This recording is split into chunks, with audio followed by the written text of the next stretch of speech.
Well, good afternoon and warm welcome to today's lecture. And the topic of the lecture is the future of Indian agriculture. This topic is relevant on many counts.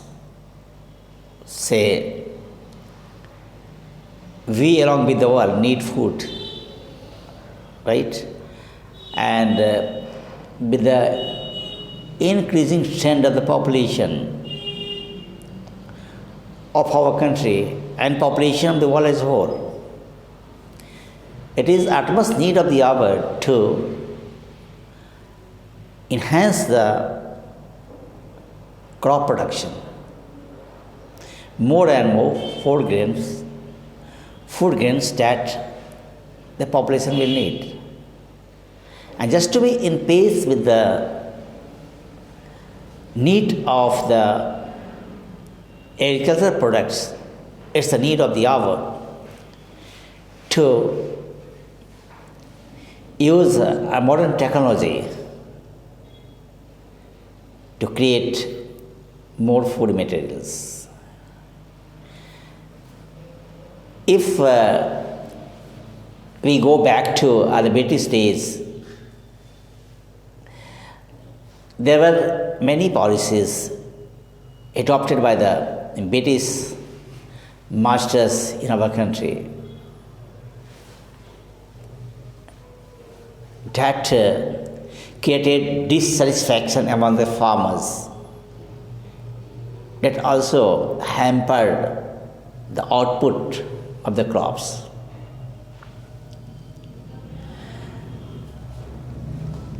Thanks to the Green Revolution in India, it was the Swaminathan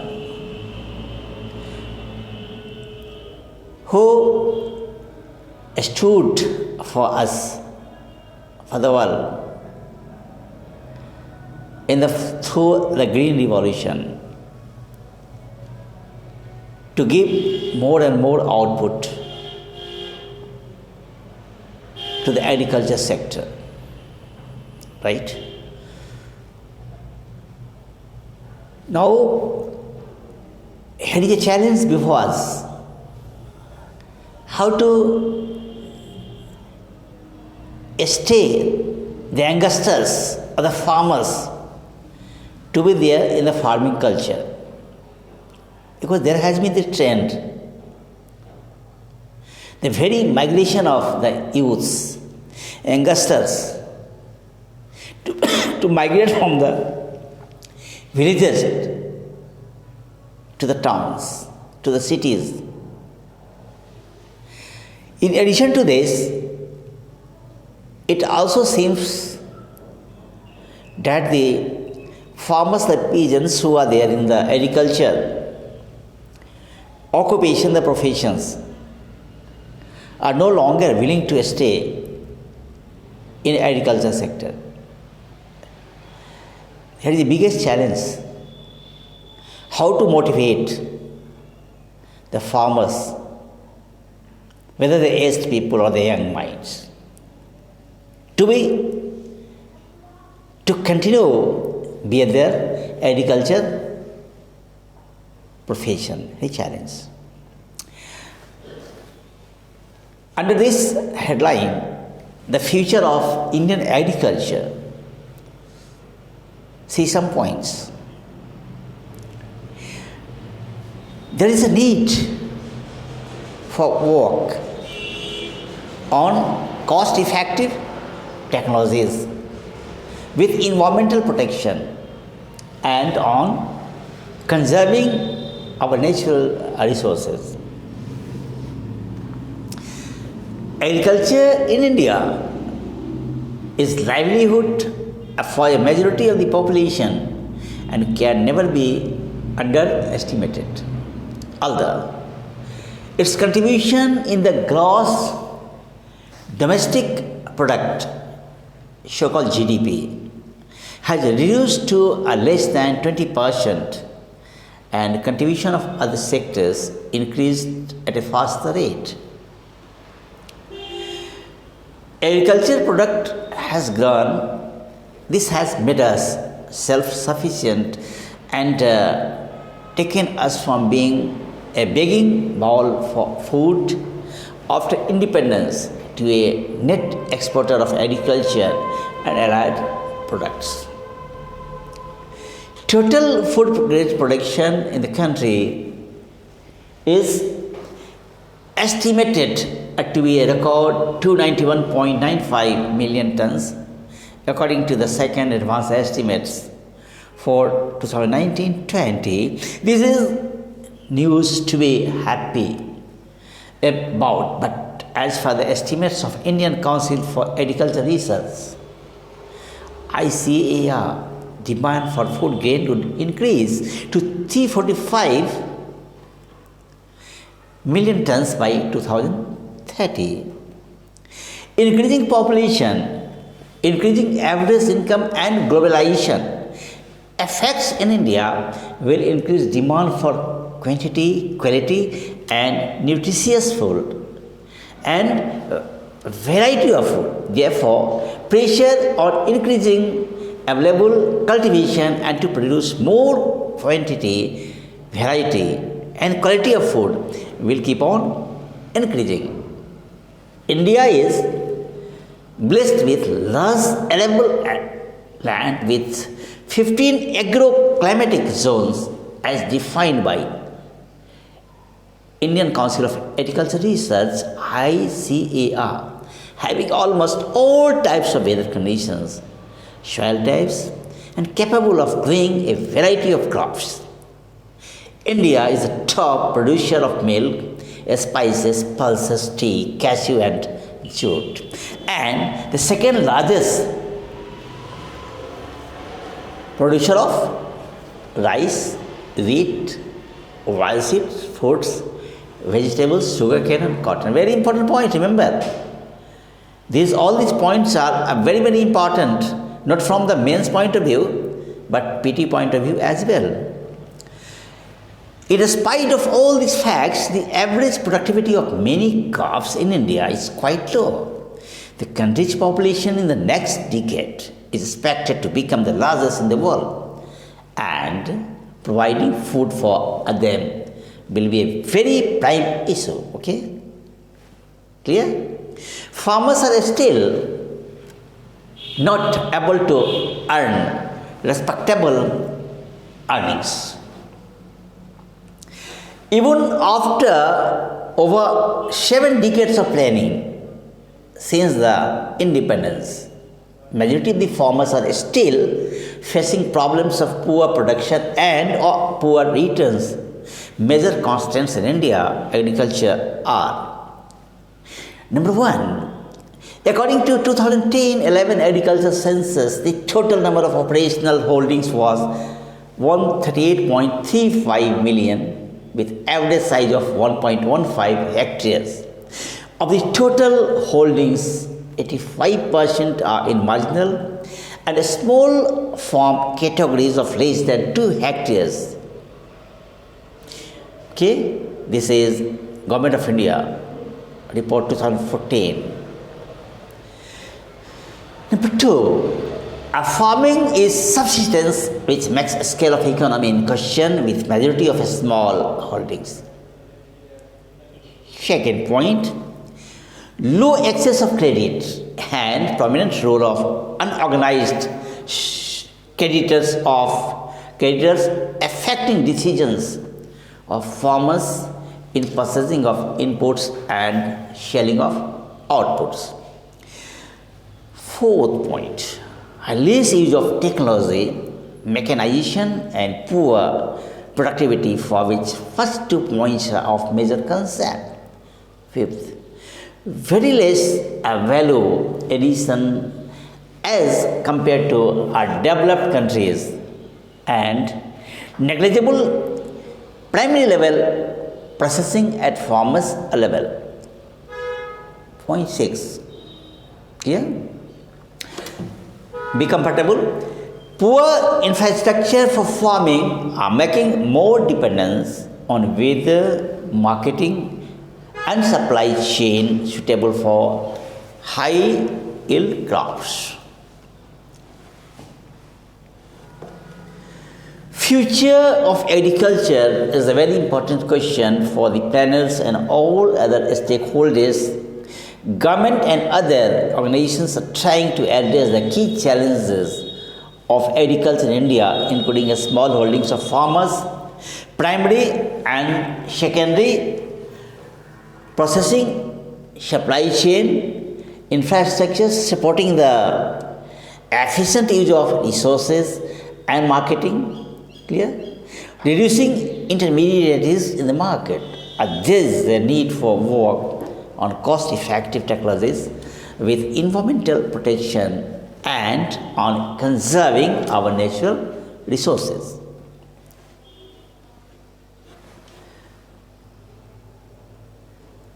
Clear? Now come to the reforms towards privatization, liberalization and globalization. The reforms towards so-called PLG, privatization, liberalization and globalization, definitely affected inputs market at a faster pace. Agricultural marketing reforms after 2003 made changes in marketing of agricultural outputs by permitting private investment in developing markets, contract farming and futures trading, etc. These amendments in making acts have brought about some changes, but the rate is still less. Along with this, the information technology revolution in India, new technology in agriculture, private investments, especially on research and development, government efforts to rejuvenate the cooperative movement to address the problems of small holdings and small produce, etc., a changing face of agriculture in India. Clear? Many startups in agriculture by highly educated young ones so that they are able to understand the high potential of putting money and efforts in this sector. Cumulative effects of technology over the next decade will change the face of agriculture. All the constants taken together in agriculture make the productivity and returns complex, but still a high untapped potential is there in India's agriculture sector. Advantageous weather and soil conditions, high demand for food, untapped opportunities, various fiscal incentives given by the government for inputs, production infrastructure, availability of cheap credit facilities and for marketing and export promotion are attracting many individuals, big companies, startups, entrepreneurs, ventures to do a lot of investments on innovations, inventions, research and development and on other aspects of business. The efforts are being done to convert all the challenges in agriculture into opportunities, and this process is the future of agriculture. Very important point. So come to know the first one. Changing demand due to increase in incomes, globalization and health consciousness is affecting and going to affect more the production in future. Demand for fruits and vegetables, dairy products, fish and meat is going to increase in future. Number 2, the researches, technology improvements, protected cultivation of 5 value greens and other vegetables will be more. There will be more demand of processed and affordable quality products. Third point, more competition will be there among private companies giving innovative products, better seeds, fertilizers, plant protection chemicals, customized farm machinery and feed for animals, etc., in cost effective ways of competitive prices, giving more returns on investment by farmers. Use of biotechnology and breeding will be very important in developing eco-friendly and disease-resistant, climate-resilient, more nutritious and tastier crop varieties. Okay. Fourth point here. Some technologies will be frequently and widely used in future, and some will become common in short time, while some will take time to mature. For producing the same products in other way, so as to use resources judiciously and using new resources also, likely hydroponics, an important point, use of plastics and bioplastics in production. There will be more of vertical and urban farming, and there will also be efforts in long term to find new areas of production like barren regions and sea waters. Fifth point, precision farming with soil testing. Okay, so called the related pH value. So protection, precision farming with soil testing based decisions, automation using artificial intelligence will be focused for so-called precise application, inputs in agriculture. Sensors and drones will be used for precision, quality, environment in cost-effective manner. Small and marginal farmers will also use these technologies with the help of private players, government of farmer producer organizations, FPO.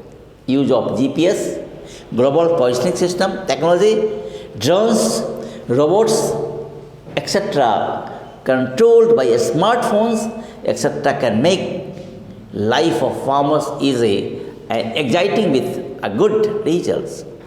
These advanced devices will make agriculture be more profitable, easy, and environmentally friendly. Point 6. Use of nanotechnology. Nano means 10 to the power minus 9. Use of nanotechnology for enhancement of food quality and safety.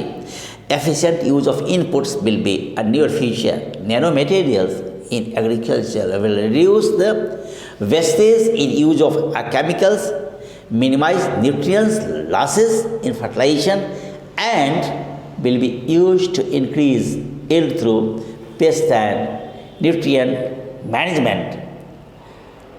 IIFCO has already done successful tests in nano fertilizers.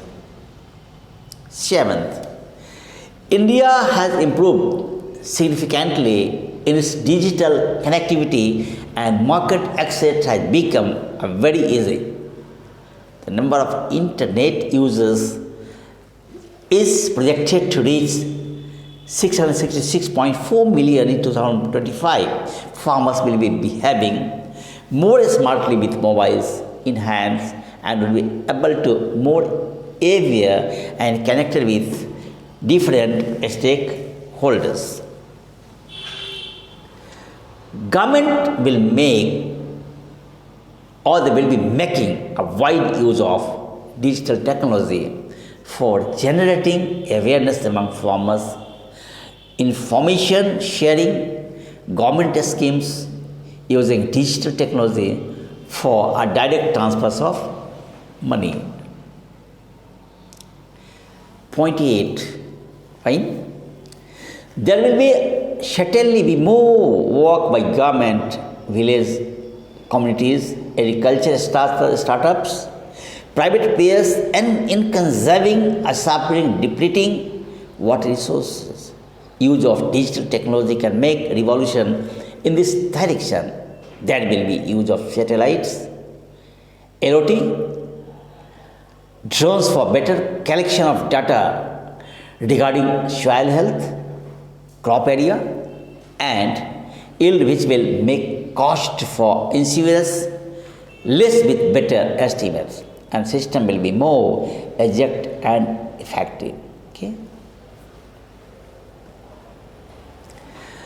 Point number 9, there will be more niche marketers in operations area and crop specific small equipments which will make operations even at small farms easier and efficient. Food wastage will be less and better use of waste materials in agriculture will be more. The number of warehouses in private sectors will be more, and linkages between government and private warehouses will be increasing. This will make in balancing supply with demand and stabilization of prices of agri outputs in the market. Point number 10, retailing in agriculture will largely be digitalized.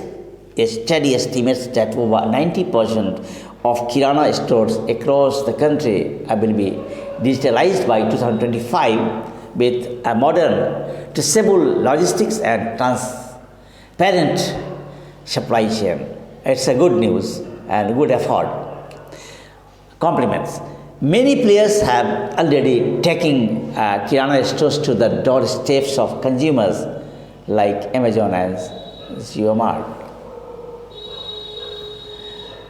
Now the question arises whether farmers will be able to make use of modern technology in the country where education, holding size, infrastructure, low level of technology adoption and many other constraints are there.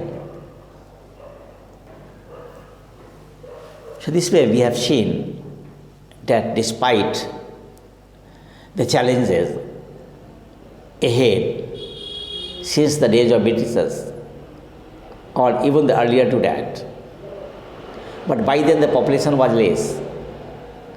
But with the increasing trend of population, much has been done to improve the quality and quantity of the agricultural output. Right? So the Green Revolution was there. Also in the days of so-called the Lal Bahadur Shastri, Prime Minister of India, Jai Jawan, Jai Kishan.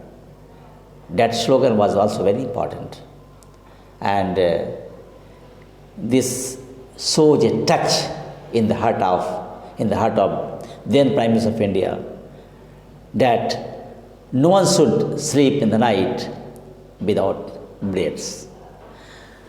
Thanks to the use of so-called the biotechnology in the field of crop production, and just now the very use of artificial intelligence, drones, and so many new technologies are offering there to add to the agriculture sector and to make the farmers in the villages and whoever in the agriculture sector or the farming profession are ready to make them smart.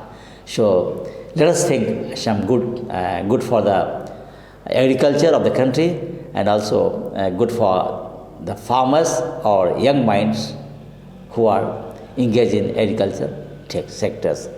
Thanks for giving me a patience listening.